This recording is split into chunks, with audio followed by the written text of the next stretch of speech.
Hello, PCspacegoon here, with a quick video to help you understand the ins and outs of the Spell Mastery buff.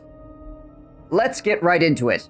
Spell Mastery can be gained through abilities like Greater Arcane Conduit, or items such as the Sword of Teclis, and adds whatever the stated percentage is to your spell intensity on the battlefield.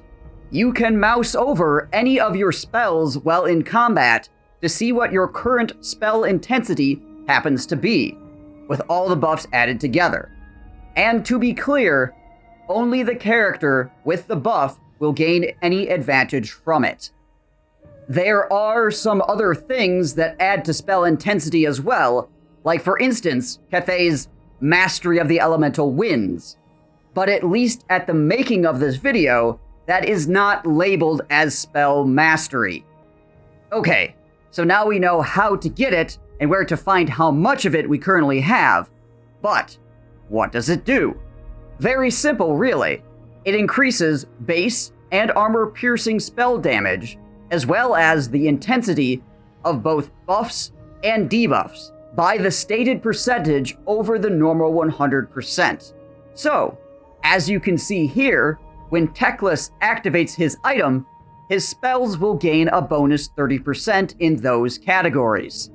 These aspects are displayed on the UI when you mouse over them, so it is easy to see what kind of increase you are receiving. The Spell Mastery bonus does also affect direct damage and healing, but at least as of me making this video, they do not display on the UI as gaining anything.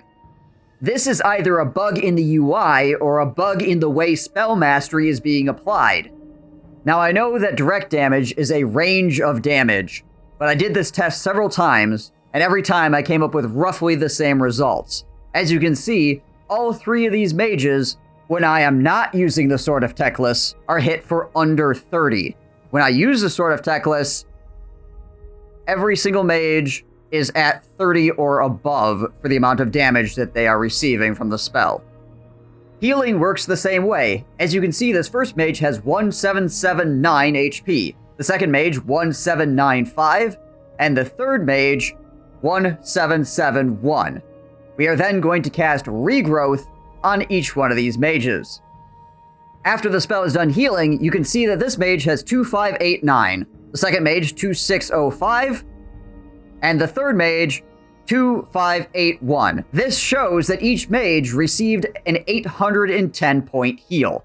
We are now going to do the same thing again with three different mages. This one at 2189, second at 2192, and the third at 2183.